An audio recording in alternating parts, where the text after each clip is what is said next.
பொங்கி அடிப்போம் இரட்டை இலக்கே வாக்கு அளிப்போம் ஒற்றை வீரலால் பொங்கி அடிப்போம் இரட்டை இலக்கே வாக்கு அளிப்போம்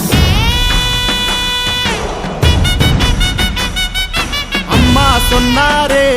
எங்க அம்மா சொன்னாரே எங்க மக்களே அன்பா எல்லாமே செய்யும் தாயா வந்தோமே எங்க மக்களே ஏழா வீட்டுல புத்த மன்னவ எங்க இபிஎஸ் வாராரே மக்களின் கஷ்டத்தை வாழ்ந்தே பார்த்தவர் கை கொடுக்க வாராரே எதுக்கு துணிச்சதா கைகள் கொடுத்து செவந்ததா இந்த வழியை கொடுத்ததே எங்க புரட்சி ரெட்டல ரெட்டல வந்தது வக்கனி கொடையா பார் மக்களை காக்குது வக்கனி கொடம்மா